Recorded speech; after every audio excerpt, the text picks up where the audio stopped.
root 5 is an irrational number. So we have to prove here that root 5 is an irrational number. Now, how we have to start this question? We will suppose that root 5 is a rational number. Then we will show a contradiction to the fact that it is a rational number. Right? And after showing that contradiction, what we will get? That it is not a rational number.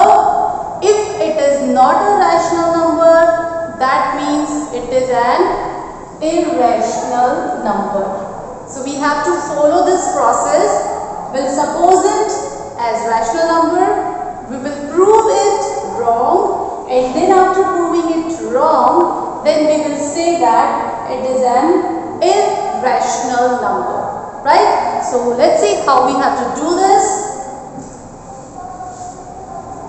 So let root 5 is a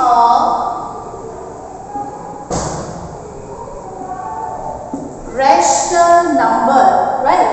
And this implies root 5 equal to a by b. Because we all know that rational numbers are in the form of a by b or p by q, where this denominator should not be 0. Okay, this is the condition for rational numbers. So that's why we have to write it where b is not equal to 0, and one more important condition on which the whole contradiction depends, that is also a and b are co-prime numbers. Okay, now what are these co-prime numbers? What is the meaning of this co-prime number? Let me tell you. Suppose you have two numbers 2 and 5. If you will take the HCF of these two numbers, then that will come 1. They don't have any common factor here. If I am saying 2 and 6, their HCF is 2, right? So whenever we have HCF 1, at that time the numbers are co-prime numbers. These are not the co-prime numbers, but yes, 2 and 5 are co-prime numbers. Let me take a few more examples like 3 and 8. HCF is again 1. So if HCF is 1, that means these are co-prime numbers.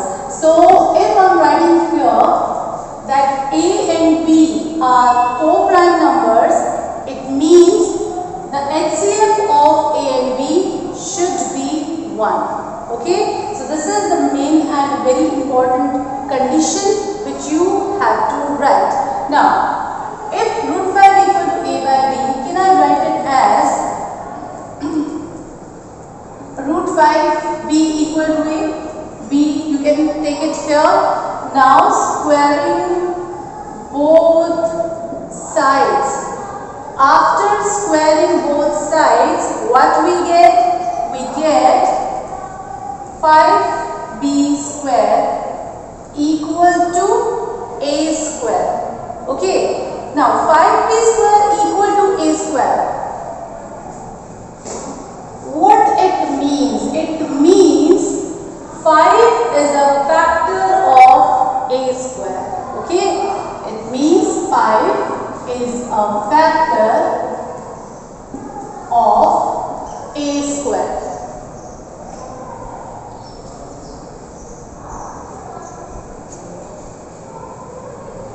If 5 is a factor of a square, this also means 5 is a factor of a. Means whenever you have a number which is a factor of something square, that means that number is also a factor of that particular number. So let's say this is number 1. Now if 5 is a factor of 8, if 5 is a factor of 8, let's suppose 5 is a factor of 15, 5 is a factor of 20. So I can write 15 as 5 into some other number, isn't it? 20 as 5 into some other number, isn't it? Yes, we can. So that's why in the same way, if 5 is a factor of 8, this implies, or we can suppose, let A is equal to 5C. This you have to note this down, because 5 is a factor of A, so A can be written in the form of 5 into some number. Now put this value of A in here. Let's say this is A. Okay, put this value of A in equation. A or A is the same, so we can change it.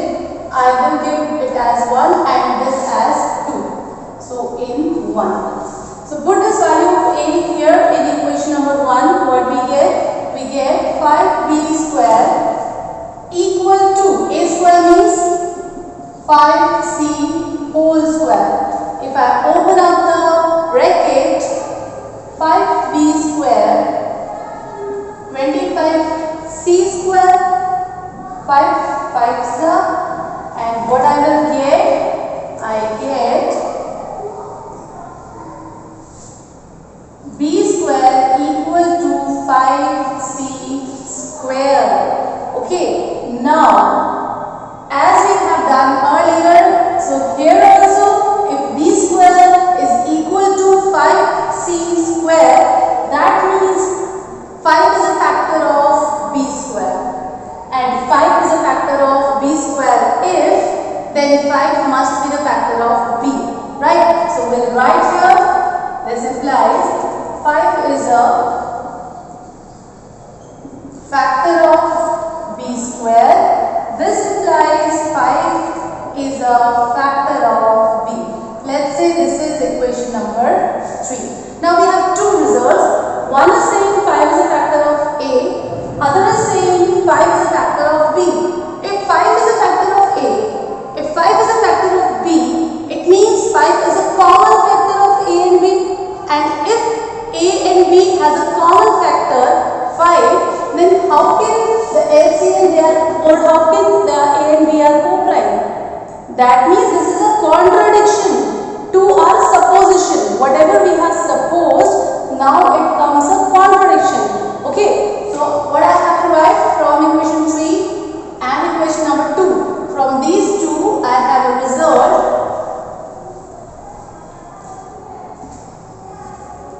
from equation 2 and 3. 5 is a common factor of A and B. Okay, but this is a contradiction, but this is the contradiction to our assumption. Because we have assumed that A and B are co-prime numbers. Now we are saying that they have common factor. So it cannot be possible. That's why this is the contradiction to our supposition. So whatever we have supposed, that was wrong. So this implies our supposition was wrong.